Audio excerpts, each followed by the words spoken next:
Imagine करिए एक ऐसी गैदरिंग जो 15 करोड़ या उससे ज्यादा लोगों को एक जगह ले आती है। एक ऐसा मेला जो स्पेस से भी दिखाई देता है और जहां लोग अपने पाप धोने के लिए अमृत गंगा में डुबकी लगाते हैं। वेलकम टू महाकुंभ, दुनिया का सबसे बड़ा स्पिरिचुअल इवेंट। पर ये महाकुंभ शुरू कैसे होता है और लोग इस अमृत स्नान के लिए अपना सब कुछ छोड़कर क्यों आ जाते हैं? आइए जानते हैं इस महा उत्सव की कहानी। Stay tune till the end, क्योंकि इस वीडियो में हम सिर्फ फैक्ट्स नहीं, एक स्पिरिचुअल जर्नी भी एक्सप्लोर करेंगे। महाकुंभ की शुरुआत होती है एक साइंटिफिक और स्पिरिचुअल अलाइनमेंट के साथ, जब बृहस्पति, सूर्य और चंद्रमा एक स्पेसिफिक ज़ोडिएक साइन यानी कि कुंभ राशि में एंटर करते हैं। तब ये महान मेला होता है। ये सेलेस्टियल अलाइनमेंट हर 12 साल में एक बार होती है और यहाँ से महाकुंभ का शुभारंभ होता है। क्या आप जानते हैं कि ये एक जगह का इवेंट नहीं है? महाकुंभ हर बार 4 जगहों पर रोटेट होता है। प्रयागराज, हरिद्वार, उज्जैन और नासिक। हर जगह का अपना अलग सिग्निफिकेंस है। अब सवाल उठता है, लोग महाकुंभ में आखिर गंगा स्नान करने क्यों जाते हैं? हिंदू मिथोलॉजी के हिसाब से गंगा स्नान आपके सारे पापों को धो सकता है। ये मान्यता है कि इस शुभ काल में गंगा जल का स्पर्श करने से मोक्ष प्राप्त होता है, यानी liberation from the cycle of life and death. समझिए एक डिटॉक्सिफिकेशन का प्रोसेस। पर ये डिटॉक्स आपके बॉडी के लिए नहीं, आपके सोल के लिए होता है। ये सिर्फ एक रिचुअल नहीं, बल्कि एक डीप स्पिरिचुअल कनेक्शन है। एक पुरानी कथा कहती है कि महाकुंभ एक प्राचीन देव असुर युद्ध का परिणाम है। यह कहानी शुरू होती है एक महान घटना से, जिसे कहा जाता है समुद्र मंथन। पुराने युग में जब देवताओं और असुरों की शक्ति बराबर हो चुकी थी, एक समय आया जब देवता कमजोर पड़ने लगे, स्वर्ग पर असुरों का कब्जा होने लगा। इससे चिंतित होकर इंद्र और अन्य देवता भगवान विष्णु के पास गए। विष्णु ने कहा, यदि तुम्हें अपनी शक्तियाँ वापस चाहिए तो समुद्र मंथन करना होगा, जिसमें से अमृत निकलेगा। जो भी इस अमृत का पान करेगा वह अमर हो जाएगा। समुद्र मंथन के लिए मंदराचल पर्वत को मंथन की धुरी बनाया गया। वासुकी नाग को रस्सी की तरह इस्तेमाल किया गया और भगवान विष्णु ने कच्छप अवतार लेकर पर्वत को अपनी पीठ पर थाम लिया। फिर देवता और असुर मिलकर मंथन करने लगे। समुद्र मंथन से कई दिव्य वस्तुएं निकलने लगी। कौस्तुभ मणि, उच्चैःश्रवा घोड़ा, कामधेनु गाय, पारिजात वृक्ष, देवी लक्ष्मी और अनेक अन्य रत्न। लेकिन इसके साथ ही एक भयानक चीज भी निकली,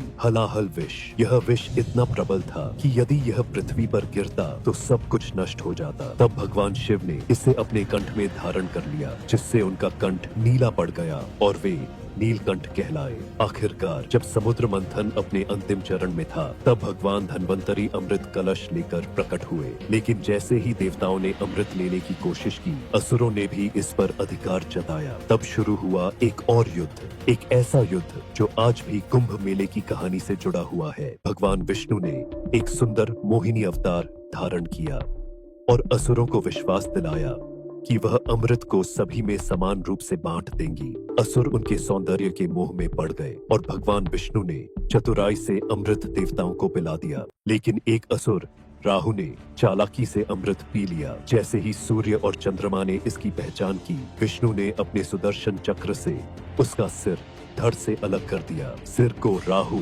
और धड़ को केतु के रूप में अमृतत्व प्राप्त हो गया। इस युद्ध के दौरान अमृत का कलश 12 दिनों तक देवताओं और असुरों के बीच छीना झपटी में घूमता रहा। ये 12 दिन स्वर्ग के थे, जो पृथ्वी के 12 वर्षों के बराबर होते हैं। इस दौरान अमृत की बूंदें पृथ्वी के 4 स्थानों पर गिरी, प्रयागराज, हरिद्वार, उज्जैन और नासिक। और यही वे स्थान हैं जहां हर 12 वर्षों में कुंभ मेला लगता है। तब से लेकर आज तक जब भी कुंभ का समय आता है, करोड़ों श्रद्धालु इन पवित्र नदियों में स्नान करते हैं, क्योंकि ऐसा माना जाता है कि इन नदियों का जल उस अमृत का स्पर्श पा चुका है। कुंभ मेला केवल एक त्योहार नहीं, बल्कि एक महासंगम है, आस्था का, विश्वास का और एक ऐसी कहानी का जो युगों युगों तक जीवित रहेगी। तब से लोग मानते हैं कि ये स्नान आपको डिवाइन ब्लेसिंग्स और अमृत का स्पर्श दे सकता है। महाकुंभ की हिस्ट्री बहुत पुरानी है, लगभग 2000 साल पुरानी। प्रथम वर्णन मिलता है हर्षवर्धन के समय से,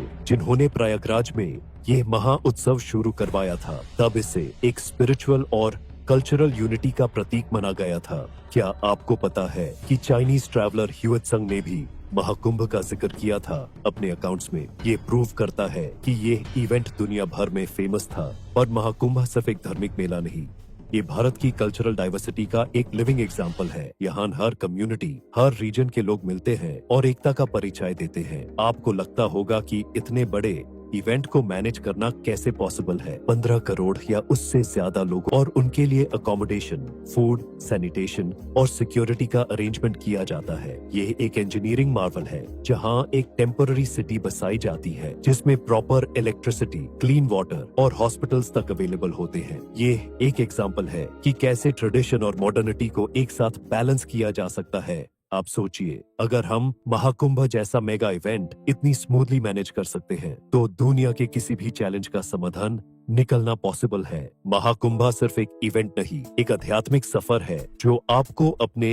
अंदर के डिवाइन से कनेक्ट करता है। ये एक रिमाइंडर है कि चाहे कितनी भी क्योस हो दुनिया में, स्पिरिचुअलिटी और फेथ हमें एकता में बांध के रखती है। क्या आप कभी महाकुंभ गए हैं या जाना चाहते हैं? अपने थॉट्स कमेंट सेक्शन में जरूर शेयर करें। और अगर ये वीडियो आपको इंफॉर्मेटिव लगा हो तो लाइक करना मत भूलिए और अपने फ्रेंड्स और फैमिली के साथ शेयर करें। मिलते हैं अगले वीडियो में एक नए इंट्रीगिंग टॉपिक के साथ। तब तक के लिए स्टे क्यूरियस, स्टे स्पिरिचुअल।